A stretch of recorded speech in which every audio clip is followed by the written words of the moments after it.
सोच कर देखिए, आपको एक ऐसी बुक मिले जिसमें जो कुछ भी लिखा हुआ है वो बिल्कुल 100% आपकी अपनी लाइफ से मेल खा रहा है। और ऐसा ही कुछ होता है हमारी आज की कहानी में, जिसमें एक आदमी को एक मिस्टीरियस बुक से अपने ही लाइफ के डार्क सीक्रेट्स पता लगना शुरू होते हैं, जहां कहानी का एंड ट्विस्ट तो कोई सोच तक नहीं सकता। सो जबरदस्त मिस्ट्री वाली इस कहानी को चलिए शुरू करते हैं। कहानी की शुरुआत 3 फरवरी की तारीख से होती है, जहां हमें वोल्टर दिखाया जाता है जो कि एनिमल कंट्रोल डिपार्टमेंट में काम करता था। तो वहीं आज उसका बर्थडे भी है और इसीलिए वो अपनी शिफ्ट के खत्म होने का इंतजार कर रहा है ताकि अपनी पत्नी और बेटे के साथ मिलकर अपने बर्थडे को सेलिब्रेट कर सके। मगर अब जब उसकी शिफ्ट के खत्म होने में सिर्फ 5 मिनट बाकी ही थे कि तभी उसकी बॉस अब उसे एक रेस्टोरेंट में एक आवारा डॉग को पकड़ने का काम देती है। दरअसल उसकी बॉस वोल्टर के साथ एक दिन सोना चाहती थी, मगर अपनी पत्नी से प्यार के कारण वोल्टर ने उसे मना कर दिया। और उसी के बाद अब वो जेलेसी से जानबूझकर उसके बर्थडे वाले दिन उसे लेट करवा रही थी। अब वोल्टर रेस्टोरेंट में जा उसी डॉग जिसका की नाम नेड था अब उसे पकड़ भी लेता है, मगर वो वोल्टर को गार्ड वहाँ से भाग गया था। तो वही वोल्टर भी उसका पीछा करते हुए एक कब्रिस्तान में जा पहुँचता है, जहाँ उसे एक लोरा नाम की लड़की की कब्र दिखाई देती है। वहीं दूसरी ओर वोल्टर की पत्नी अगाथा काफी देर से बर्थडे केक के साथ वोल्टर के आने का इंतजार कर रही थी। और जब वोल्टर काफी देर के बाद भी नहीं आता तो वो पास की एक बुक शॉप में बुक्स देखने लगती है और वहीं उसे एक बेहद ही वियर्ड सी बुक दिखती है, डी नंबर 23। वहीं अब तक वहाँ वोल्टर भी डॉग के काटे हुए घाव पर पट्टी करवा पहुंच चुका था। सो अब था वोल्टर को वही book D number 23 birthday present में गिफ्ट में देती है, क्योंकि ये एक मिस्ट्री बुक थी जो कि वोल्टर को काफी ही पसंद आती है। जहाँ बैकग्राउंड में वोल्टर की फ्यूचर वर्जन की आवाज में बताया जाता है कि आज के दिन अगर वोल्टर उस डॉग नेड को पकड़ने में लेट ना हुआ होता तो ना ही उसकी पत्नी को वो बुक मिलती और ना ही वो क्यों शुरू होता, जो कि इस बुक को पढ़ने के बाद से वोल्टर की लाइफ में शुरू होने वाला था। अब दोनों बर्थडे मनाने के बाद घर जाते हैं, जहाँ वोल्टर का बेटा रोबिन उसका इंतजार कर रहा था और वो अपने पिता से काफी ही ज्यादा प्यार भी करता है। तो वो अपने पिता को उनके नाम का एक मग गिफ्ट करता है। वहीं अब जब सोने का वक्त हो चला था तो वोल्टर अब उस बुक को पढ़ना शुरू करता है, जहाँ इसे अपने नाम के मुताबिक 23 चैप्टर्स में लिखा गया था। और पहले चैप्टर में उधर कहता है कि वो अपना रियल नेम आखिरी चैप्टर में ही रिवील करेगा और तब तक वो खुद को अपने बचपन के नाम फिंगरलिंग से ही बुलाने वाला है। अब अगले दिन वोल्टर चैप्टर 2 को पढ़ता है, जिसमें उधर अपने बचपन के बारे में बताता है कि कैसे जब वो छोटा था तब वो काफी ही इंटेलिजेंट और स्मार्ट हुआ करता था और हमेशा अपनी क्लास में टॉप भी आता था। जहाँ वो अपने पिता से प्यार तो करता था मगर उन जैसा बनना नहीं चाहता था, क्योंकि उसके पिता एक सीए थे जो कि सिर्फ पैसे के पीछे ही भागते रहते थे। सो फिंगरलिन ने बचपन से ही एक डिटेक्टिव बनने की ठान ली, जिसका मुख्य कारण उसकी एक नेबर थी जिनका पेट डॉग हमेशा उनकी यार्ड में आ जाता और फिंगरलिंग भागकर हमेशा उसे पकड़ ही लेता। हालांकि उधर के पिता ने उसे डॉग का पीछा कर नेबर के घर तक जाने से मना किया था, मगर अपने 8वें बर्थडे पर उधर ने ये रूल तोड़ ही दिया और अपनी नेबर के घर चला गया, जहाँ उनकी मौत हो चुकी थी। तो वही पुलिस द्वारा सभी को बताया गया कि उस औरत ने खुद की जान ली है, मगर उधर के अनुसार उन्हें किसी ने जानबूझकर मारा था। और तभी के बाद से बड़े होते होते वो एक डिटेक्टिव बन ही गया और उसने खुद का नाम डिटेक्टिव फिंगरलिंग रखा। अब यहीं पर वोल्टर को अगाथा इंटरप्ट करती है, जो कि इस बुक को पढ़ने में खोया हुआ था, और वो अब अपनी पत्नी से पूछने लगता है कि क्या उसने ये बुक पढ़ी है, क्योंकि अभी तक जो भी कहानी उधर की चल रही है वोल्टर पा रहा है कि वही सेम कहानी वोल्टर के बचपन की भी थी, जहाँ वो बताता है कि वो खुद भी बचपन में टॉपर था और उसके पिता के पास भी काम के चलते उसे देने के लिए समय नहीं था। तो वही उसकी नेबर भी मारी हुई पाई गई थी। वहीं अब तक उनका बेटा रोबिन भी आ चुका था, जो कि इस बुक के बारे में पूछता है, जहाँ से वोल्टर अब बुक को आगे पढ़ने लगता है, जहाँ चैप्टर 3 में डिटेक्टिव फिंगरलिंग अब एक लड़की फेब्रिजिया से मिलता है और दोनों एक दूसरे के प्यार में पड़ जाते हैं। और ये पूरा ही चैप्टर अब दोनों के पैशनेट प्यार को बता रहा था। अब अगले चैप्टर के लिए वोल्टर सुबह उठते ही सीधा पास के ही एक पार्क में चला जाता है, जहाँ इस चैप्टर में डिटेक्टिव को एक लेडी को रोकने के लिए भेजा गया था, जो कि खुद की ही जान देना चाहती थी। और डिटेक्टिव ने अब यहाँ से उसे बात करनी शुरू की और कहा कि आज उसका बर्थडे है और वो इस दिन किसी को अपनी आंखों से मरते हुए नहीं देख सकता। और जिसके बाद उस लड़की ने मरने का इरादा छोड़ दिया और अपनी कहानी बताने लगी कि कैसे वो अपने एब्यूजिव बॉयफ्रेंड से परेशान है। जिसके बाद अब वो डिटेक्टिव को अपनी दीवार का कवर हटा एक मिस्टीरियस नंबर 23 की थ्योरी बताने लगती है कि उसे लगता है कि ये नंबर 23 दरअसल पूरी ही दुनिया को कंट्रोल करता है। जैसे कि वो 23 वाली तारीख को पैदा हुई, उसका फेवरेट कलर पिंक है, जो कि रेड के साथ 23 एक्सेंट में आता है। और इसके अलावा भी उसने कई सारे एग्जांपल्स दिए। अब डिटेक्टिव को लगा कि वो शायद से मेंटली परेशान है, इसीलिए उसकी तसल्ली के लिए वो सब कुछ सुनता रहा ताकि वो खुद की जान न ले। जहाँ से उसने उस लड़की के साथ कुछ मजाक भी किए, जिनसे वो हंसी भी और वहाँ से वापस निकल गया। मगर जब वो जा ही रहा था कि उस लड़की ने ऊपर से कूद कर जान दे ही दी, जिसे की देख अब फिंगरलिंग काफी ही दुखी था। उसे लगा था कि उसने उसने उस लड़की को बचा लिया है। और ज्यादा जानने के लिए अब वो उसके बॉयफ्रेंड के पास गया, जिसके बारे में उसने मरने से पहले बताया था कि वो अब्यूजिव है। मगर वहाँ भी फिंगरलिंग को उसकी भी डेड बॉडी मिली, जहाँ से तो डिटेक्टिव अब लड़की के पास्ट के बारे में और ज्यादा जांच करने लगा, और जितना भी वो उस लड़की के बारे में जान पा रहा था उसे वही मिस्टीरियस नंबर 23 और ज्यादा मिलता गया। यहाँ तक कि उस लड़के के नाम के अंदर भी 23 ही आ रहा था। अब इस वाले चैप्टर को पढ़ वोल्टर पूरी तरह से हैरान रह जाता है और सीधा बुक स्टोर में जा इस बुक के राइटर के बारे में पूछने लगता है कि इसे लिखा किसने है। मगर यहाँ वो पा रहा था कि इसके ऑथर ने सिर्फ यही एक बुक लिखी है और उसकी और कोई भी जानकारी उनके पास नहीं थी। सो वोल्टर अब घर आता है और अगाथा और रॉबिन दोनों को ही इस बुक और अपनी लाइफ के बीच की सिमिलरिटी समझाने लगता है कि कैसे उसके नाम के अल्फाबेट्स का जोड़ भी 23 ही आता है। उसका बर्थ डेट 2 फरवरी का है, यानी कि वो भी 23 है। उसका सोशल सिक्योरिटी नंबर 23 है। वो 1:12 पर पैदा हुआ था, उसका जोड़ भी 23 है। और इन सब पर ये बुक पढ़ने के बाद से ही उसने ध्यान दिया है। वहीं बुक के ऑथर का जीवन बिल्कुल उसी के जैसा ही है।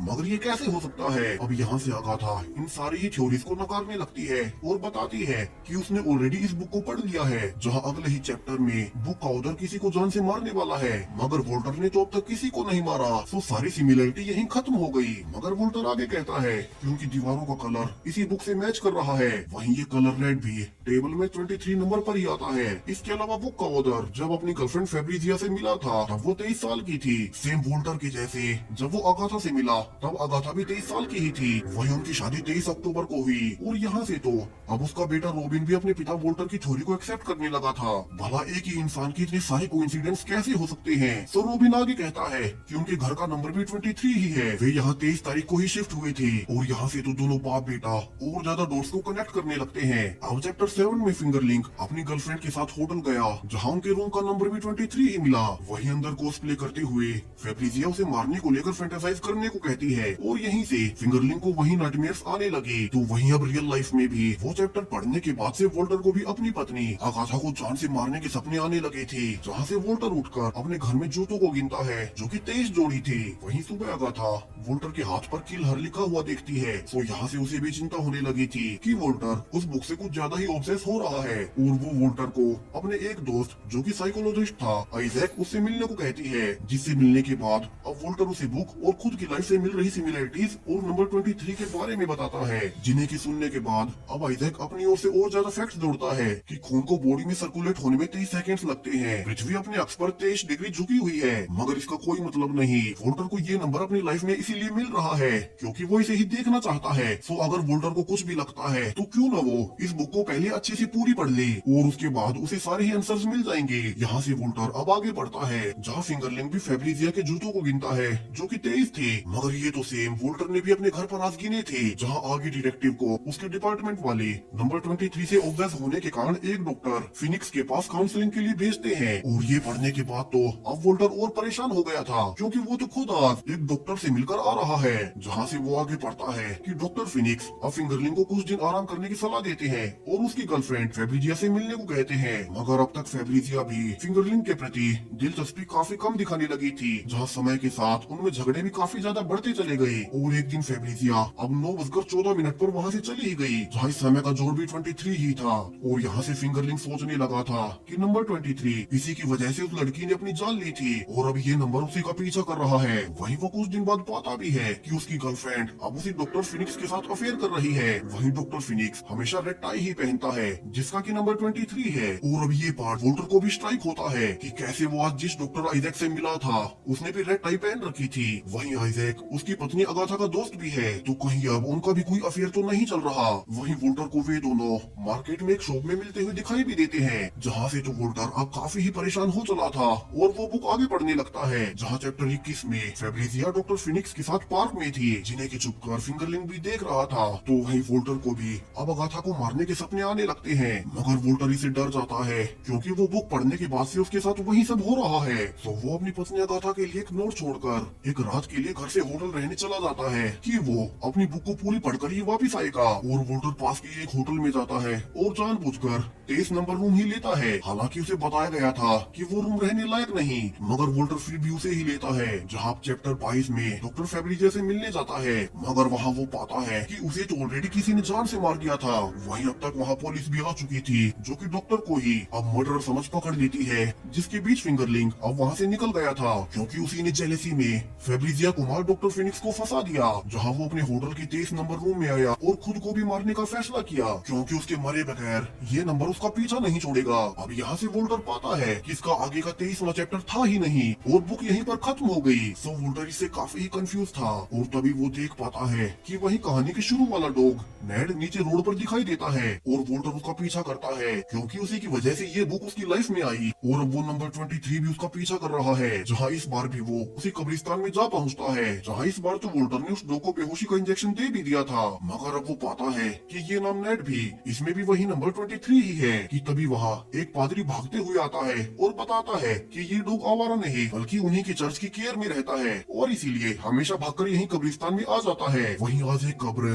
लोरा के लिए वे शांति की प्रार्थना कर रहे थे, जो कि अपने 23वें जन्मदिन पर मारी गई थी, जहाँ पादरी वोल्टर को आगे बताता है कि इस लड़की लोरा की बॉडी कभी मिली ही नहीं। तो लोरा के पेरेंट्स उसकी कब्र के आगे ही दुखी होते हैं। अब वोल्टर घर वापस जाता है, जहाँ डॉक्टर आइजैक भी थे। यहाँ वो बताता है कि बुक में भी एक लड़की का खून हुआ था और आज उसे एक लड़की लोरा की कब्र दिखी, जिसकी की बॉडी आज तक भी नहीं मिली है। तो उसे लगता है कि दोनों ही इंसिडेंट एक ही है और अभी लोरा को मारने के जुर्म में जिस आदमी काइल को सजा मिल रही है, शायद से उसी ने इस बुक को लिखा भी होगा, जिसने की सिर्फ कन्फेशन के लिए ये बुक लिखी। तो वो अगले ही दिन अब उसी लोरा के खून के आरोपी काइल से जेल में मिलने जाता है और इसी बुक के बारे में पूछता है वहीं इस नंबर 23 का राज क्या है। मगर अब काइल कहता है कि उसने ये किताब लिखी ही नहीं है। इतना ही नहीं, उसने तो लोरा का खून भी नहीं किया, जहाँ उसे झूठे जुर्म में पकड़ लिया गया। अब वोल्टर यहाँ से अगाथा से मिलता है और कहता है कि काइल सच कह रहा है, क्योंकि वो इतने सालों से सजा भुगत रहा है, तो वो अब झूठ क्यों ही बोलेगा। वहीं उसके नाम के अल्फाबेट्स भी 23 नंबर में कहीं नहीं आती, यानी कि उसे सच में ही किसी ने लोरा के झूठे खून के इल्जाम में फंसाया हुआ है। वहीं अब रोबिन, जो कि इस बुक को पढ़ रहा था, उसे फाइनली खाली पेजेस के बीच एक एड्रेस मिलता है, जिससे कि उन्हें लगता है कि ये एड्रेस किसी बुक के ऑथर का होगा। तो उसे पकड़ने के लिए अब वे 23 खाली पैकेजेस को उसके एड्रेस पर भेजते हैं। अब 23 इसीलिए क्योंकि यही नंबर ऑथर ने बार बार लिखा है। तो इस पैकेज को लेने के लिए वो डिलीवरी ऑफिस जरूर से आएगा। वहीं वोल्टर अगाथा से कहता भी है कि वो कभी भी अगाथा को हर्ट नहीं करेगा और न ही कभी उसे कुछ होने ही देगा। वहीं अगले दिन दोनों डिलीवरी ऑफिस के बाहर ऑथर के आने का इंतजार कर रहे थे कि तभी एक सस्पिशियस बूढ़ा आदमी उस पैकेज को लेने ऑफिस में आता है, जहाँ से वोल्टर अब उसे उसकी लिखी हुई बुक के बारे में पूछने लगता है। मगर अब वोल्टर को देखते ही वो बूढ़ा आदमी उस पर बुरी तरह से टूट पड़ा था और वो कहता है कि उसे जो अब तक जिंदा ही नहीं होना चाहिए था, और ये कहकर अब वो खुद का ही गला काट लेता है, जिसे कि देख अब वोल्टर भी डर गया था। सो अगाथा अब उसे अपने बेटे के साथ वापस से घर जाने को कहती है। और अब जब अगाथा अकेली थी तो वो पाती है कि ये आदमी भी उसी नंबर 23 से ऑब्सेस्ड है और अब वो आखिरी वक्त में उसे एक मेंटल इंस्टीट्यूट में जाने को कहता है। अब यहाँ से अगाथा वोल्टर को कॉल कर झूठ बोलती है कि वो उस आदमी को हॉस्पिटल लेकर जा रही है और वो जल्दी वापस आ जाएगी, जहाँ से वो सीधा अब उसी मेंटल हॉस्पिटल में जाती है, जो कि अब अबेंडेंट पड़ा था। और यहाँ से वो उस आदमी के कहे अनुसार 23 नंबर रूम में जाती है, जहाँ काफी सारे नोट्स और फाइल्स बिखरी पड़ी थी, जिस पर वहीं रहने वाले एक पेशेंट की जानकारियाँ लिखी हुई थी। वहीं यहाँ रहने वाला पेशेंट भी इसी 23 नंबर से ऑब्सेस्ड था। कि तभी पीछे से वहाँ एक आदमी आता है और अगाथा डर जाती है। तो वहीं घर पर वोल्टर बुक को दोबारा पढ़ कुछ हिडन मैसेजेस को डिकोड कर लेता है और यहाँ से वो रोबिन के साथ मिलकर फाइनली लोरा की बॉडी को दबाने की जगह ढूंढ लेता है, जो कि उन्हें पास की एक पार्क में मिली थी। तो दोनों जल्दी से उसी पार्क में जाते हैं और बाउंड्री से पूरे 23 स्टेप्स के बाद खोदने लगते हैं, जहाँ से फाइनली उन्हें एक कंकाल मिल भी जाता है। तो दोनों डरकर अब वहाँ से बाहर भाग जाते हैं और पुलिस को इन्फॉर्म करते हैं। तो वहीं उनके जाने के बाद अब कोई इंसान उस पार्क में घुसता है। अब ये आदमी कौन है जो कि वोल्टर के जाने के बाद चुपके से पार्क में घुसा? तो वही उस बुक का राइटर, उस नंबर 23 की मिस्ट्री। सभी कुछ रिवील होगा इसके दूसरे और आखिरी पार्ट में, जिसे कि मैंने ऑलरेडी अपलोड कर दिया है। लिंक नीचे डिस्क्रिप्शन और ऊपर आई बटन पर मिल जाएगा।